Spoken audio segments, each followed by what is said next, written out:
welcome back. This is Aldrima Harper, business organizing strategist to solopreneurs, freelancers, and service providers. So, welcome to the Organizedpreneurs podcast series, Podcasting on Purpose. Podcasting on Purpose. I'm so excited about this because those of you who are listening to this podcast have expressed an interest in launching your own podcast. And so you have downloaded the cheat sheet, which is a guide and a roadmap to podcasting success. So today we're just going to go through a few of the points on the checklist or the roadmap. And so we're going to spend some time on that in the next couple of days. And so let's just go ahead and get started. So, on page 2 or 3, I believe it is, where we start the tips. So, the first thing you want to do is you want to define your podcast identity. Define your podcast identity. And the way you do that is you choose a compelling podcast name that reflects your content and something that resonates with your target audience. When I introduced myself, of course, I told you my name, but I also shared the fact that this is a series, a podcast series. Organizedpreneur is actually the name of my website. It's actually the name of the content that I produce. And so right now we're doing a series on podcasting on purpose. And so you want to actually choose something that's a compelling name that reflects your content and resonates with your target audience. So, again, mine is about getting organized, and so this whole podcast series is really about the steps to getting organized uh, in terms of your podcasting efforts. Okay, and so you want to craft a clear and concise podcast description that highlights the value and unique aspects of your show and design a captivating podcast artwork that grabs the attention and represents your brand. Now, over the years, I have gone back and updated my brand, and particularly the last 2 years, I've actually redesigned my website. And so my podcast, the image of my podcast represents my brand. So they're all consistent with my brand, which is the organizedpreneur. And so the podcast has also been updated. The image on the podcast series, the image on my social media platform, they're all consistent with my brand. And so you want to make sure that your podcast identity is consistent with your brand as well and represents your brand. So define your podcast identity through those three steps. Next, plan your content. I can't tell you how important it is to do that because it's one of the things that keeps people stuck with their episodes. And so you want to make sure that you determine your podcast format, whether it's going to be interviews, solo episodes, storytelling, whatever. So mine is more of a I have a variety. Let me just say it that way. So the different seasons that I have, as far as my podcast is concerned, one season was an interview podcast series. Another season was where my business partner, and I were doing a series, and we did for about 3 years. We did a podcast called Wisdom Inspired, where we actually got on and talked from a biblical perspective, and so it was entitled Wisdom Inspired. And so you want to make sure that you determine the type of format, whether it's going to be interviews and episodes, storytelling, as well as the episode length.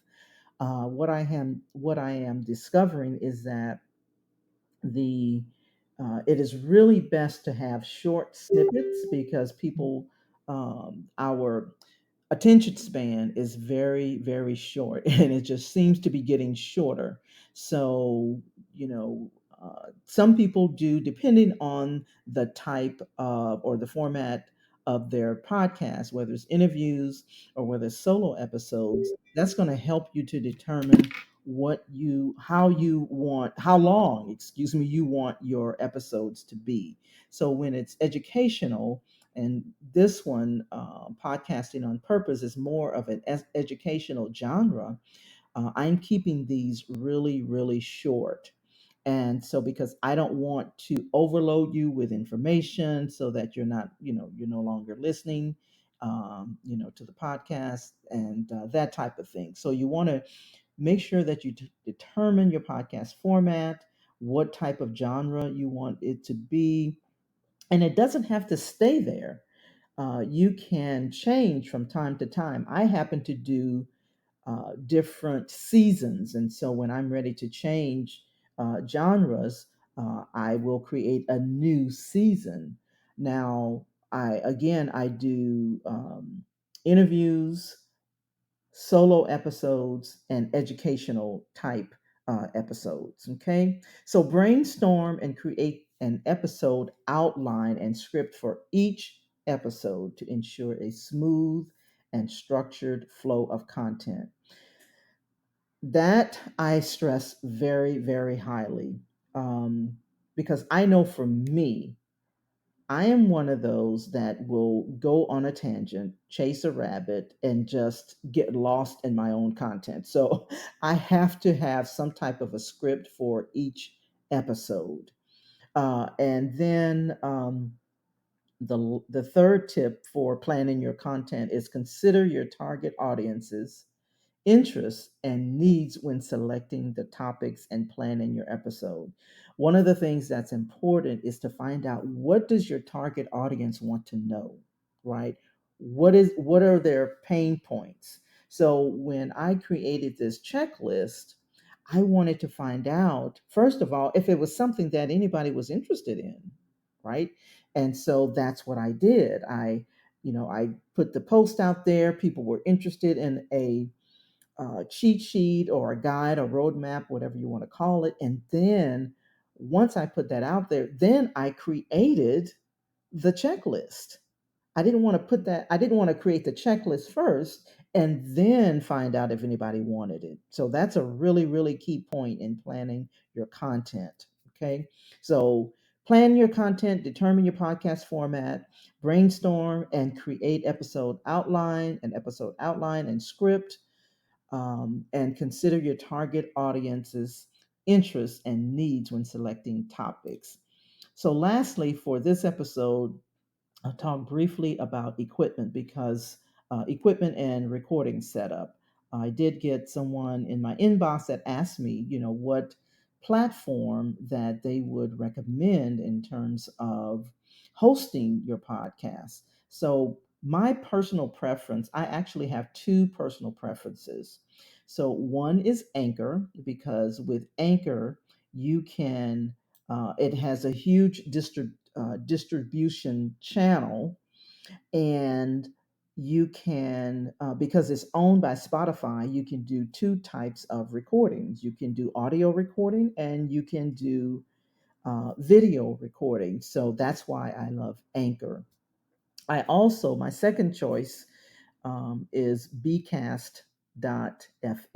Now, with that platform, it also has a huge distribution channel. However, the thing that I like about it the most is that you can actually capture emails with this particular platform. And so that is the thing that I tell people about. In fact, I was just in a conversation this morning where I was sharing that the thing that you want to always have in place is a way to capture um, people, their email address, so that when they subscribe to your podcast, you at least have captured that. On most platforms, you cannot even capture the email address. So that's why I use Bcast.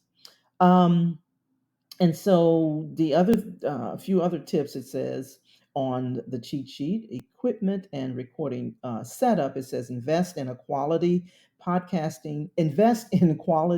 podcasting equipment such as a microphone, headphones, and pop filter. Now, when I first started out, I did not. I just used the mic from my phone mic, and so there are ways you can set up your area that's going to help you produce a better sounding um, podcast. You can do that without buying expensive equipment up front. And so when I initially started out, I just used my phone, and I used certain platforms that allow you to, edit them and that type of thing. But you don't have to start out, with a lot of expensive equipment. I have since then invested in a better microphone and a better setup with a pop filter as well. But you don't have to start out that way. um, Choose a suitable recording environment. You can record a podcast in your closet. I've done that before, and it does help to minimize noise and echoes. Okay, select recording software or tools that meet your needs, such as Audacity. Audacity is a free tool, a free platform, software platform that allows you to do some editing. I've used that one for years. It is quite robust, and it's been free, the entire time. There's also Zencaster and Riverside. So you choose what is best for you. Well, that's all we're going to talk about today. I want you to stay tuned for the next episode of Podcasting on Purpose, and I will see you then. Have a great day.